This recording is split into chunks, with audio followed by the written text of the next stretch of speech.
You're listening to WGAB The GabCast by the Gabber newspaper, your source of news for Gulfport, St. Pete, and the beaches.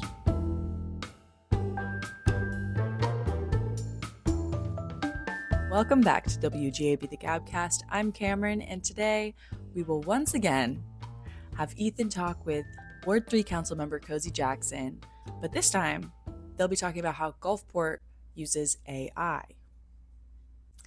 Next, we'll be hearing about Friends of Stray's June events, but most importantly, we will be talking about, at the end, Pride events in Gulfport and in St. Pete.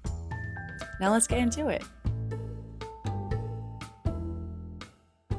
Hi guys, we are back in the newsroom with Cosi Jackson, Ward 3 City Council member. Cosi, you are the youngest member of council, and we talked a little bit about how you feel a little bit more technologically advanced than the other members.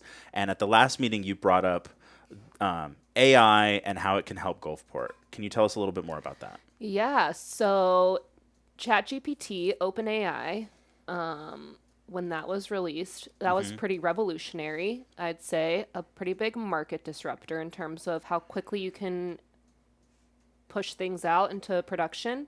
And your background is in computer science, right? Yeah, I was just going to mention that also. Okay. Yeah, I have a background in computer science, so that changed the game in a lot of ways. And we've been talking about this permitting issue for a while. And I don't know if anybody's used ChatGPT here, but I'm obsessed. I use it all the time. I've even taken a course for it. Really? Yeah. Because I think as millennials, we have this like laissez-faire way of typing and talking. And ChatGPT really helps me to improve my language in terms of when it's written. Okay. And so I use it all the time. And my neighbor actually, shout out to my neighbor, created a GPT specific to Gulfport. So it pulls, instead of it pulling from the entire web for everything, it pulls from, there's a pool of pages that it searches through, which are the Gulfport page, the Gulfport Facebook page, mygulfport.us, basically as much as it can find, because we have to be careful to not confuse ourselves with Gulfport, Mississippi. Right.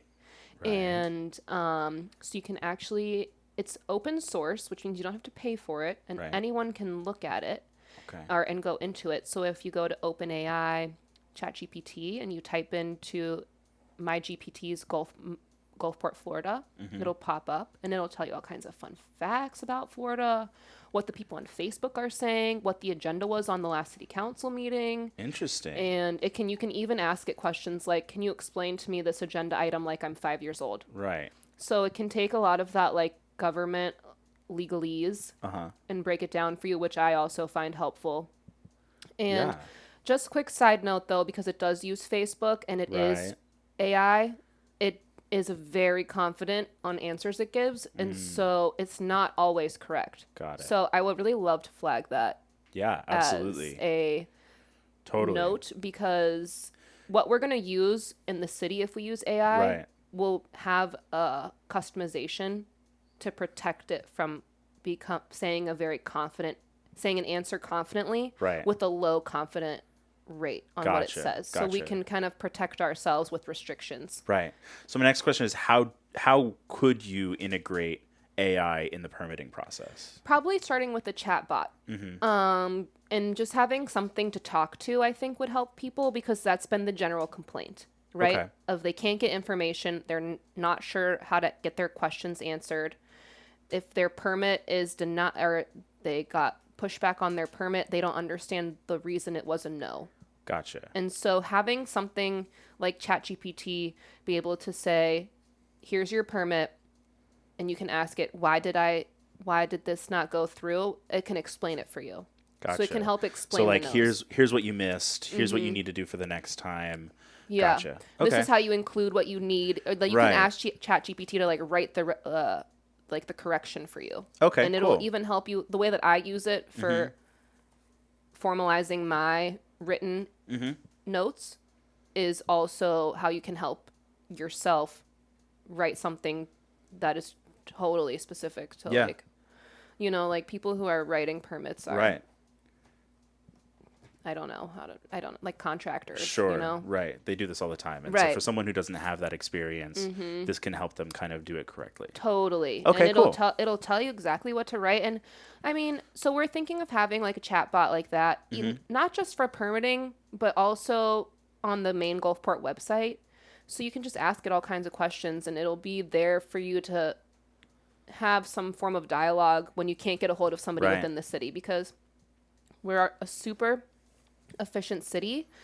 But the downside is we can't hire 15 people in Sure. the permitting department like the county can. Right. And so this So is instead kind of of staffing our it, that you could use a chatbot. right, exactly. Do you know if this is something that you would have to have approved by the rest of council, or is this something that the city manager is interested in integrating Well, on I its think own? I want to bring it as a presentation to Okay. city council first. Cool. I'm going to plan to bring it as a presentation in one of the June meetings. Okay. Once I'm talking to a couple different consultants Sure. of what kind of proof of concept they can offer us Okay. and figure out the scope of work involved, basically a request for proposal. Well, this has been more from the Cozy Corner. This has been your Ward 3 council member, Cosi Jackson. I have been Ethan, and this is WGAB, the GabCast.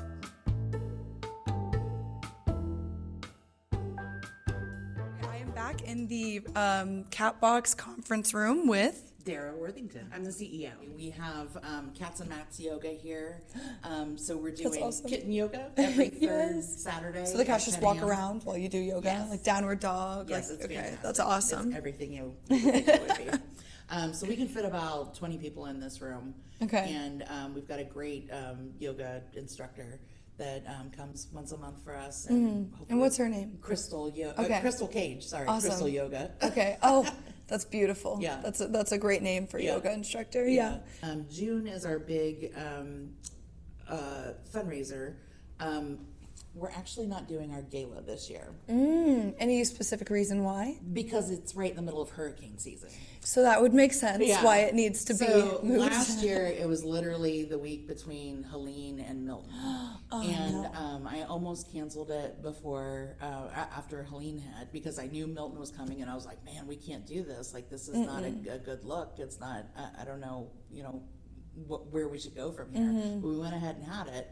And I mean, people came out and supported us, and it was like they needed a night to just relax and just decompress from the storms, and from Helene, and then from having to prepare for Milton. So we ended up raising about $150,000, Whoa. which is amazing. That's much more than I was expecting. Yeah, Like that's yeah. a crazy amount. Wow. Yeah, and we had, I think, 270 people that showed up. So Wow. I was real happy with that. And in between storms is shocking. It was shocking. Yeah.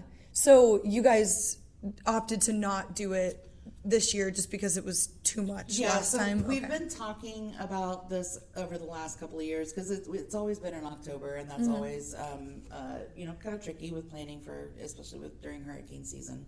So we've been thinking about moving it to the spring, and then after last year, we were like, this is the year to do it. Yeah. So we're looking for venues right now for our spring gala. It's going to be probably sometime in March.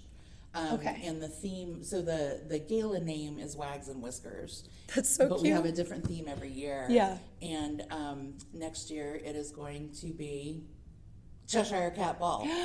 Yes. Yeah. Oh, okay. I'm counting down the days until March. It's going to be so fun. So we're skipping 2025, but it picks up again in 2026. Okay. Yes. Exciting. But so this year we're doing a brand new event called Catsino Night. So it's at Awesome name. Bocasiega Ballroom. Cool. And it's just going to be a fun event. It's Yeah. just, casino games with your ticket. Sorry. Ba, ba, ba, ba, ba, ba. That's a great ringtone. I don't think anybody does ringtones anymore but Yeah. me. I don't even know how to on my phone, to be honest with you. I need to spice them up a little bit. That for like 3 phones, it just transfers. That's awesome. Over, so, yeah. Evil. That's amazing. Okay, sorry, I'll let you get back to your thing. So your ticket comes with, I think, $200 worth of chips. Cool. So you can play all night. You can buy more chips. You get 2 free drinks. And this is in June? Yeah. Okay, awesome. June 14th. Cool. Yeah, it's a Saturday. And it's just going to be fun. So That sounds awesome. We're asking everybody to, come out and join us. And, I don't expect to raise $150,000 with this event, but, if we could raise $50,000, I'd be thrilled with that. So at these events, are like dogs and cats there, or is it mainly just to raise money for the shelter, but there won't be like dogs and cats? No, we don't usually bring dogs and cats. That with makes us. sense. Yeah. It would be too much at the casino. Yeah. Like, Now at the gala, Yeah. we usually have we do a spotlight on a cat and a dog that have received medical care from us over the previous year, and so the last couple of years we've had a dog there that had gone through our program and had been adopted, and just wonderful, like heartwarming, story to tell. And and seeing them with their new family, Yes. and that's Yeah. precious. it's so sweet. Yeah. Oh, I love that. Any other events coming up in June that we need to make sure people put on their calendars?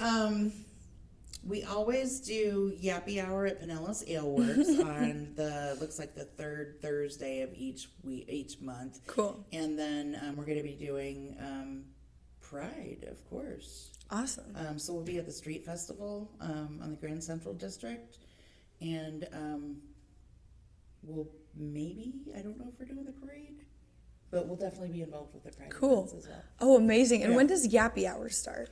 Yappy Hour starts at 6 p.m. Okay. So cool. 6 to 8, and then every beer that they sell that's one of their beers, during that time we get $1 per beer. Okay. So it's a Awesome. little fundraiser. It's a little bit Yeah. of fun. Just go hang out. Bring your dogs and That's have a beer awesome. and support Yeah. some local businesses. So who is in charge of coming up with the names for these things? Because like Catsino, Yappy Hour, like they're all so fun. Does it? Yappy Hour we've had that since before I've been here. Okay, So I don't know okay. who came up with that. Yeah. But Claire Ray, who's she's our donor relations manager, she has come up with the most creative names over the last several years. At Sunken Gardens, we did Jurassic Park, That's awesome. and Sunken Gardens was such a beautiful venue for that theme. We work with Cheers, who does all of our event decor and all that, and they had this huge entry gate that looked just like the Jurassic Park entry, only it said Jurassic Park, and we had dinosaurs there, and just the That's foliage awesome. and everything. It was perfect. Night. Yeah. Yeah. Oh, that's amazing. Yeah. Okay. And then do you have anyone working on a name for Pride? Like a pun of any sort? No, but we should. Okay. I'll think one Please up. I'll do. email you if I think of one. Please do. Okay. We can use all the Awesome. creativity we can get. Okay, girls, gays, and theys, I have all of your Pride events for St. Pete and Gulfport. Let me start off with Gulfport. I'm a little biased here. Gulfport's 5th annual Pride Festival takes place on Beach Boulevard on June 7th from 10 a.m. to 8 p.m. It's an all-day event.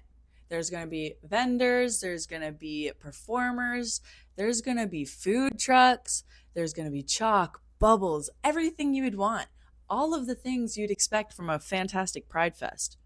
I love Gulfport, and they do very well with Gulfport Pride. So check that one out on June 7th. Now over in St. Pete, there's plenty of things to do.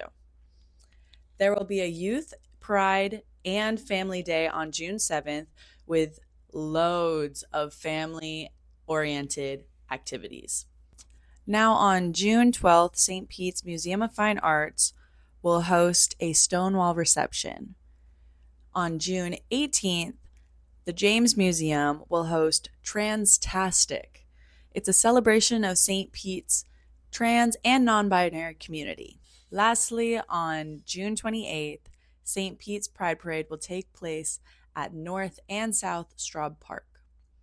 Find more events at thegabber.com on our free online calendar. All right, folks. Well, thank you for tuning in to WGAB The GabCast.